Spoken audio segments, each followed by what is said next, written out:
with it. That's right. The band, the number 12 Looks Like You, with their newest song, Joy is a Weapon, featuring Foxy Shazam as my pick of the day. Throw that band's name in the running for one of the dumbest band names of all time. The number 12 Looks Like You. What is that supposed to mean? The number 12 Looks Like You. Band name meaning. Let's Google search this, huh? Took their name from number 12 Looks Like You, a dystopian 1964 episode of the television series The Twilight Zone. The story is set in a future where society forces people to undergo mandatory physical transformation upon turning adults, making everyone look like one of a few standardized attractive physical models. The theme, the episode focuses heavily on the loss of individuality. It's good to talk on the radio properly, and the pressure of forced conformity. The members chose the title to reflect their opposition to fitting in or following trends. So there we go. Okay, so maybe I should take my statement back. It's quite funny how dumb band names can be. Like Hoobastank, for example. Hootie and the Blowfish. What are some other awful band names? I mean, when you really think about it, the Rolling Stones, the Beatles, Metallica is definitely, it sounds original, it sounds awesome. I was just talking to Victor about this. The band Thrice, I like that name a lot. Bring Me the Horizon, of course, they got their name from a Pirates of the Caribbean quote, which is just hilarious. It's quite funny when you actually do look up how certain bands get their names, like Hootie and the Blowfish. I guess there was that was like a few different nicknames for a few different people, and they just combined it together. I don't know, something like that. Anyway, it's Peach's Pit Party. You know how I got my name? My last name's Peach. That's why I go by Peaches. If you want to get a hold of me, you can at 208-535-1015. Speaking of Peaches, tomorrow is August 27th. It'll be my last show before I go on vacation. And tomorrow is also National Peach Day. Yeah. All right, we'll be playing, of course, one of my favorite songs of all time as a way to celebrate. Buried Alive, Master Peach, tomorrow at 2 p.m. You heard it here first. Well, of course, you know, death comes in threes. I didn't mention it at all on the show yesterday because the whole show was pre-recorded as of like 9 a.m. yesterday morning. I was going through it fast because I have to prepare still for all of next week. I got K-Bear taken care of, but since I'm the program director of Z103 as well, I got to take care of my afternoon show on that station too. So it's been extra busy trying to get through all of next week's shows. Luckily, I do have best stubs for you K-Bear listeners for next week, so you guys get to enjoy all of that stuff while I'm gone. And I won't have picks of the day. I won't have It's So New. It'll just be whatever I'm talking about in those best ofs, to be quite honest with you. Victor might hop on the air to do some giveaways here and there and all of that, but yeah, I'm sorry. I wish I had a team of producers around me to help me out with things. Yesterday, of course, the big news, Dolly Parton passes away. I just saw somebody post it on Facebook. She posted this, she thought she was profound when she posted this, and it backfired. It said, OMG guys, Dolly Parton died on 09/25. She died on 9/5. And I immediately went, wait, that's wrong. She died on August 25th. 08/25, not 9/5. Even though 8-5 are my work hours. Coincidence? I think not. Well, you know, death comes in threes. Dolly Parton first, then earlier this morning, Tim Curry. Can't believe he's now gone. He's only 80 years old. So young, you know. Unfortunately, he was actually in bad health. So it really does suck to see another legend go. And somebody dared to post on Reddit in the AC/DC subreddit going, Dolly Parton / Brian Johnson. And I immediately knew where they were going. I'm like, no. You better not, Death. You better not touch Brian Johnson. He's also 80 years old. Please. That's the last person I want to lose. I would have to take 2 weeks off if we lost him. They never prepare you for this growing up. I was never told, hey, acid reflux is going to be a problem if you don't eat the right way. If you're out of shape, You got to make sure you avoid the spicy foods because that stomach acid can come right back up and just ruin your whole day. I was taking omeprazole every morning. I stopped there for a short while. The acid reflux came back. We now have a bottle of Tums here in the studio. Victor and I exchange omeprazole pills like we're drug dealers. I had to give him one this morning. I'm like, oh, this one dissolves and it's fruit flavored. I think you'll like it. And sure enough, he took it, and it's like why is acid reflux such a problem? You know, take omeprazole every morning. I got to take that. Sometimes I'll have some Tums. I got to have basic things around to sort of ease the acid reflux, like bananas and other basic foods. I mean, I have this protein shake here. I feel like that will help too. But yeah, acid reflux is such a problem. Don't get old, I guess. I don't know where I was going with this. Peach's Pit Party on K-Bear 101. There's been a lot of talk about hobbies on Reddit. What hobby is the height of? The worst thing about this hobby is the other people who do it. And I have to apologize to Crazy Carl here because the top comment says, as a car guy, I'll say cars. Most car groups have a lot of people I just don't like hanging out with anymore, is what this person writes. Not my style. One-up-manship on everything. It's like battling for the biggest TV in the neighborhood. You get that one guy who goes, I got the 85-inch brother, and then the other guy has the 100-inch TV. There's always, it's what's funny too is that a lot of these car dudes don't know that the only people who care about cars are other dudes. Most women just don't care about what you drive unless it's like, what? Something that's completely out of the ordinary. I just know you never see a family inside a Cybertruck. It's always a single dude that kind of looks like me. Oh, this is a great response to this question. What hobby is the height of? The worst thing about this hobby is the other people who do it. Poker. The most degenerate, miserable, sad, aggressive people find their way to the table.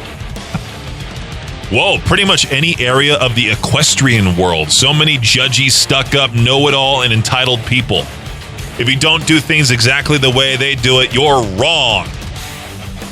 It's kind of like how radio programming works, too. A lot of those old fogies that are in charge of different stations across the country. If you don't do it, well, they'll just pretend to lay you off. You know, they'll get rid of you. Someone said, I used to play Magic the Gathering professionally. That sounds awesome. Again, we're talking about what hobby is the height of. The worst thing about this hobby is the other people who do it. Airsoft. If it's not the 50-year-old ex-combat vets with 20 years experience, it's the 12-year-old with an overpowered gun sliding around. There was one time I went airsofting. The worst experience ever. Thought it was the dumbest thing. I'm like, why on earth do people find this fun? They tell you to put on lawn sleeve shirts, or like just to put on a lawn sleeve shirt, put on heavy pants, maybe put on some padding. I went in there with just a lawn sleeve shirt and jeans, and I got shot in the neck by some guy who had this, again, overpowered rifle.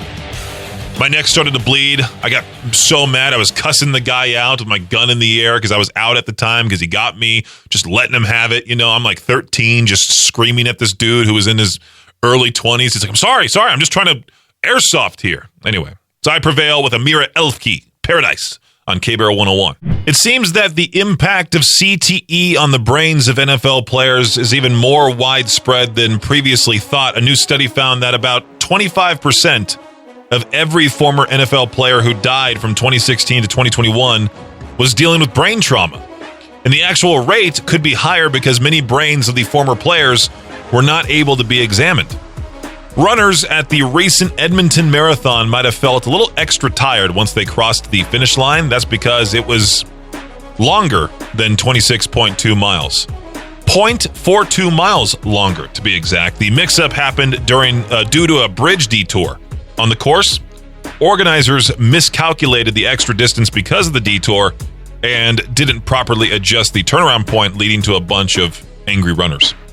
And last but not least here, in the world of golf, maybe it is the least, I don't know, Scottie Scheffler will head into the PGA's Tour Championship in Atlanta on Thursday as the leader in this season's standings, but he probably won't be at his best. After tying for 12th place at this past weekend's BMW Championship, Scheffler revealed that he had been fighting hand, foot, and mouth disease.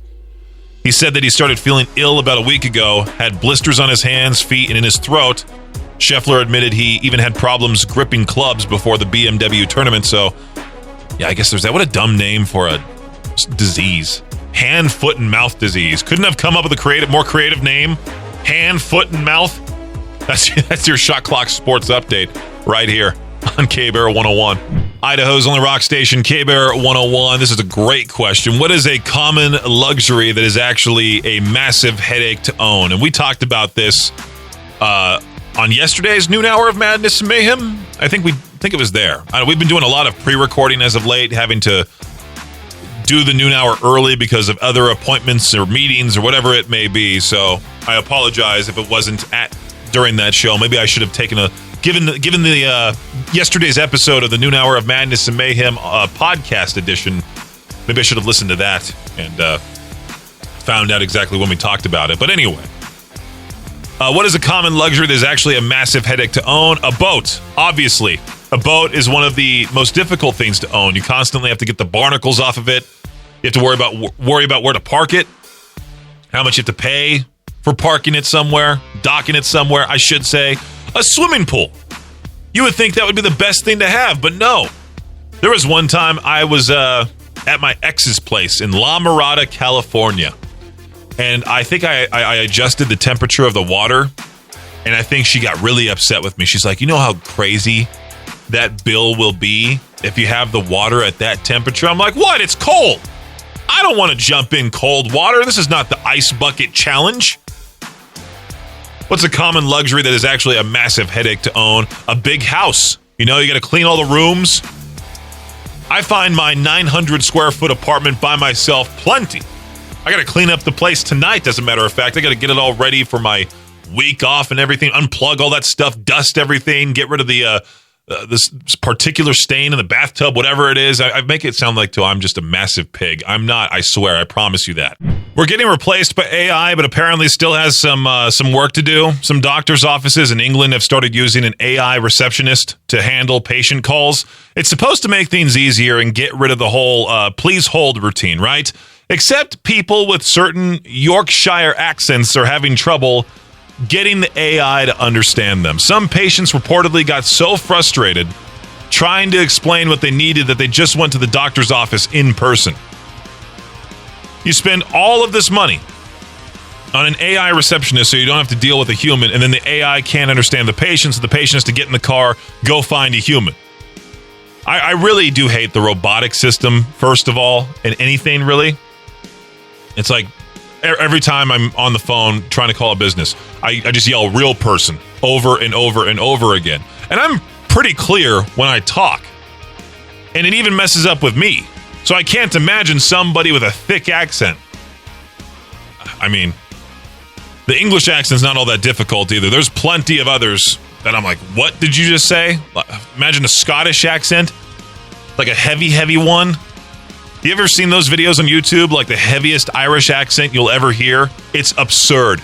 So I've always wondered this too. What exactly happens if you don't have the money at all to pay the bill after the meal has already been eaten at a restaurant?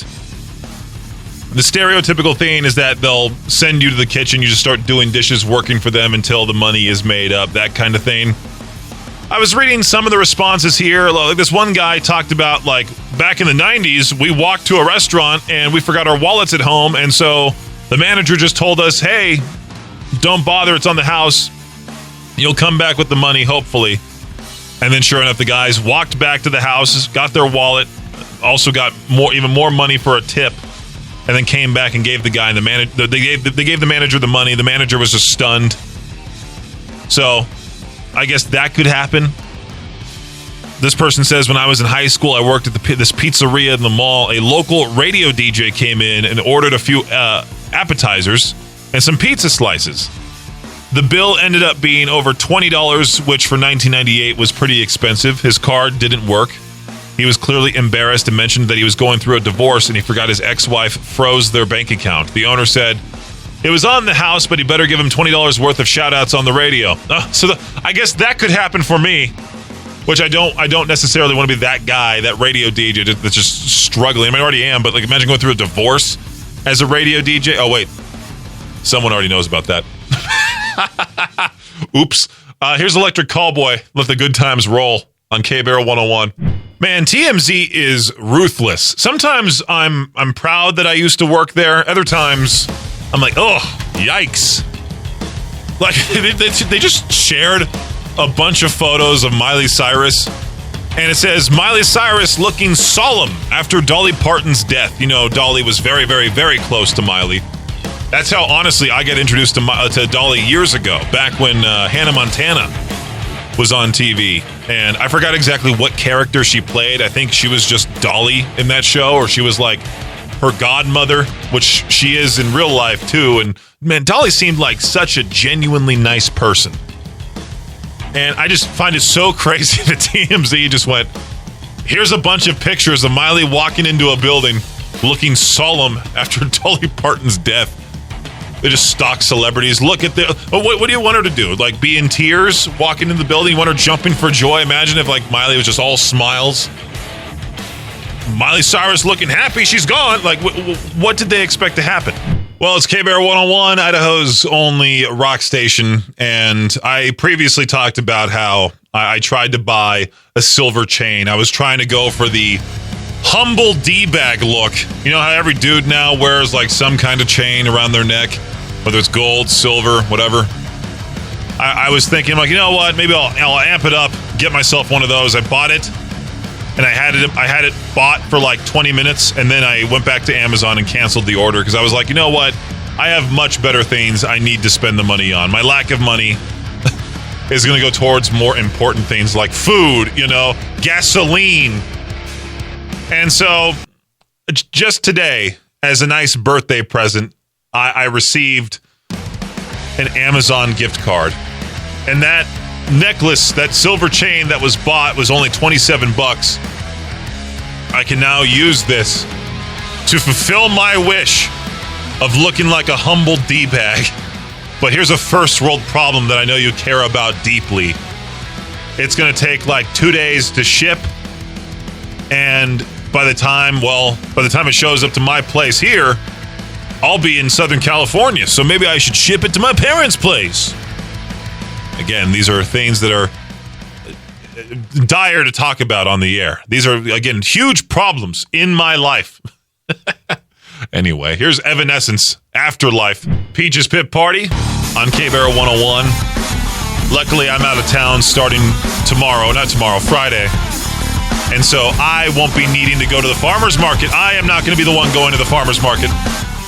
Victor is, along with Justin from 105 The Hawk. Victor is going to be there in the morning from like 9 to noon. So if you want to go see him, go there right as the Idaho Falls Farmers Market opens up. Look for the Riverbend Media Group booth.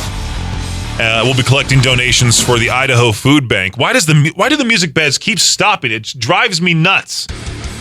Anyway, yeah, Victor will be at the Idaho Falls Farmers Market 9 to 2. That's when the Farmers Market happens. It'll be Victor first, then Justin from 105 The Hawk. They'll both be collecting donations for the Idaho Food Bank, and you can actually just show up with cash.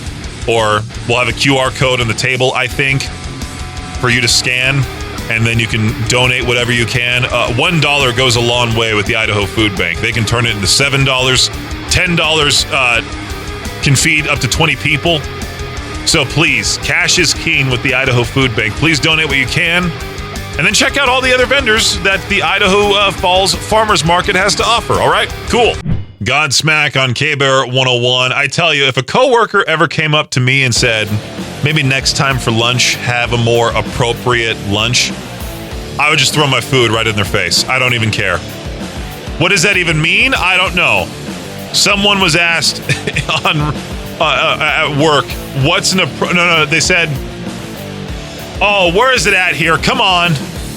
This person said, today at work when I was leaving the break room after eating lunch, a coworker commented if I didn't want to consider bringing a more appropriate lunch in the future. Okay, so there it is. I'm confused by what she meant. My lunch consisted of a chicken leg, potato wedges, and peas. That sounds like a good lunch, right? Way better than what I've done in the past by bringing, a tin of sardines with me to the studio, or hard-boiled eggs, leaving those eggshells all around the room. having to get told, hey, maybe when you eat hard-boiled eggs or you bring hard-boiled eggs to work, maybe you should peel them at home first so you can leave the eggshells there. Why do people comment on people's food? Hey, that's like one of my biggest pet peeves is when like you go out to eat somewhere and then someone like makes a comment on what you're ordering. Like you're really getting that. Unless it's something ridiculous, like all of a sudden you order liver and onions, then you deserve to be made fun of. I feel like personally. I've only ever known one person to have ordered liver and onions, and that was my great uncle Danny. I don't even know his name. I only met him once. And yeah, he had the liver and onions, and that's all I remember him for. All right? It's Moffra now with Doomed on K-Bear 101. Peach's Pit Party, K-Bear 101. Your resume might need a little more personality. The Wall Street Journal, they talked to some career experts who say listing a few unusual hobbies can actually make you stand out in a pile of resumes. Not like just, I like hiking, I enjoy spending time with my family. No, they're talking about they're talking about hobbies that give somebody an actual picture of who you are. Maybe you build model airplanes, compete in trivia, make your own hot sauce, play in a band, something that makes the person reading your resume think, okay, that's interesting. I love that, You think after reading the same 500 resumes that all say, hard worker, team player, excellent communication skills, I would remember that person who puts like competitive hot sauce making on theirs. You might as well say some outlandish stuff just for them to remember you. That's my tip. Just squeeze in some stuff there. I like to collect stamps, and I also throw rocks at people. What? Let's hire him. If you're looking for a flexible part-time job where you can put your Spanish and English skills to work, you got to check out HireEastIdaho.com. This week's Hire East Idaho Job of the Week is a bilingual customer service position with Melaleuca in Idaho Falls. You'll help customers in English and Spanish, answering calls, placing orders, helping solve their questions. It's about 20 hours a month, usually 3 to 4 days towards the end of the month, paying competitive compensation with a 401k match, longevity bonuses, opportunities for advancement as well. You can apply at HireEastIdaho.com, where you'll find hundreds of other jobs across East Idaho. Hire East Idaho, connecting people with opportunity.